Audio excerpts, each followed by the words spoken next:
There are many examples in the history of art of one artist painting another. But before Andy Warhol, no one had done it 28 times in one picture, as Warhol does here in a portrait of his fellow American Robert Rauschenberg. Warhol calls his portrait the Texan, after the famous cowboy state in which Rauschenberg was born. He might be a cowboy, a farmer, a union boss, a Pulitzer Prize-winning novelist. The image is tough, private, but not specific. Nothing about him declares that Rauschenberg is an artist.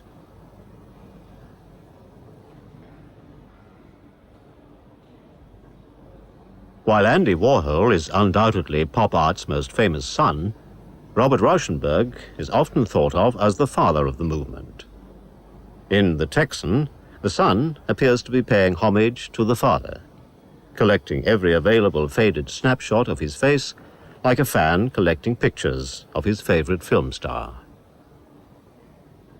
Pop art was the first 20th century art movement since Futurism to embrace the rhythms, images, and textures of modern city life. Warhol's portraits of Rauschenberg are arranged in a line, like a peeling row of posters. Warhol's portrait was produced in 1963. The post-war consumer revolution had significantly changed the way the world looked and felt about itself. The 60s were swinging. A consumer explosion had filled the city with fast cars and drive-in movies, with pin-ups, badges, and posters. Everywhere you looked, you saw faces. Film stars, politicians, rock and roll singers, traveling evangelists, anonymous, good-looking models. Everyone had something to sell. Like James Dean, Warhol's Rauschenberg seems to have turned his back on the good times of the great American consumer dream. He is a lonely face in the crowd. Pop art was never a very coherent movement. To begin with, the artists involved hardly knew each other. Rauschenberg and Johns, Warhol and Roy Lichtenstein, James Rosenquist and Tom Wesselman. It was a city that brought them together, New York. Henry Geltsaler, then curator of 20th century art at the Metropolitan Museum of Art in New York, described their emergence. It was just like a science fiction film. The pop artists, living in different parts of the city, not knowing each other at all, suddenly came out onto the street and stumbled towards us through all the garbage, clutching their pictures. Later on, they would get to know each other better, exhibiting and working together. But Rauschenberg and Warhol never became friends. Warhol's portrait is the portrait of a type, not an individual. It has the mass-produced, anonymous air of a wanted poster.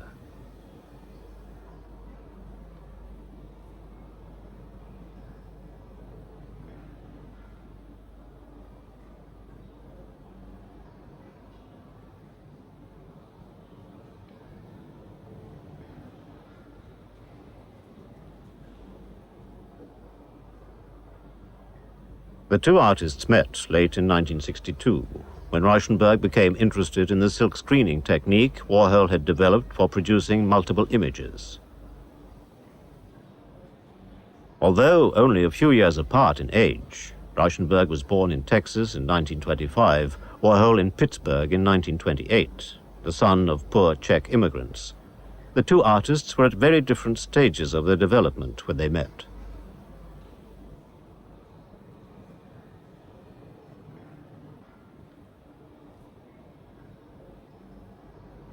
Rauschenberg was already established as an innovatory American artist, famous for his combine paintings, two of which, Allegory and Black Market, are also to be found in the Museum Ludwig in Cologne. He had paved the way for the pop artists by introducing everyday mass-produced objects into his combine paintings. A pair of socks, he said, is no less worthy as artist's material than wood, nails, turps, oil, and cloth. Warhol had begun his career as a highly successful commercial illustrator, working in the New York advertising industry. Before the Texan, he had experimented with various methods to achieve a printed, mass-produced look using large rubber stamps. But the results had seemed too primitive. I wanted something stronger, he said, something that would achieve more of a conveyor belt effect. The answer was the silkscreen portrait. A photograph was enlarged and turned into a stencil, through which brightly colored printer's inks could be squeezed onto the canvas. The same image could then be reproduced over and over again. Warhol's famous Marilyn Monroe pictures always used the same starting photograph. Between 1962 and 1964, he produced hundreds of variations on the same image.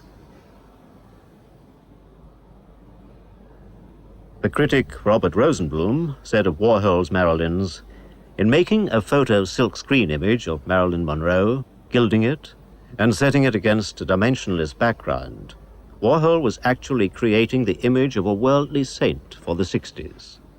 A figure who could demand as much devotion and worship as, let's say, a Byzantine Madonna floating timelessly against her own gold background of mosaic."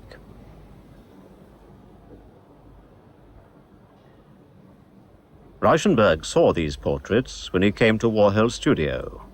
Little did he know that before long his own face would be plopping off the Warhol conveyor belt. Not brightly colored like the Marilyns, but monotonously black and blue, a mass-produced portrait of a loner. The portrait of Rauschenberg was produced at the busy art factory, into which Warhol had organized his studio in deliberate imitation of a commercial business.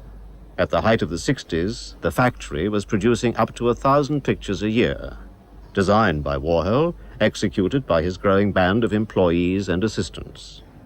Warhol's silkscreen portraits quickly became the art icons of the 60s. But behind the bright magazine colors and identikit smiles, a decade was covering up its darker side.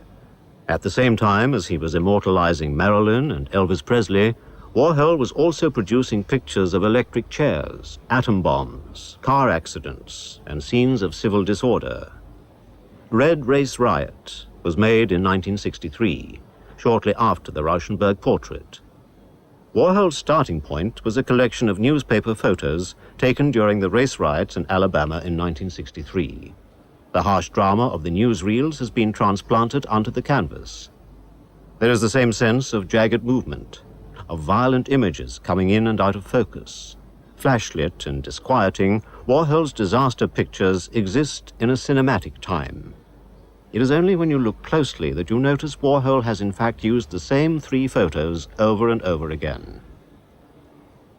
Elvis Presley, Marilyn Monroe, Jackie Kennedy, Muhammad Ali, Mao Zedong, Elizabeth Taylor, a gallery of famous 60s faces poured out of the factory. Before long, Warhol had moved into the field of society portraiture, producing portraits of rich businessmen and their wives. The work was done by assistants using photographs. Warhol himself did not even meet his sitters. That did not matter. His name had become a fashionable brand mark. He painted pop stars and politicians, and here the collector Peter Ludwig. Repeated 20 or 30 times over, all his sitters stare out with the same glossy corporate gaze. In a consumer society, all individuality is sucked up, duplicated, reproduced, and then given back to us through the media. As Warhol himself admitted, "I don't know where the artificial stops and the real begins."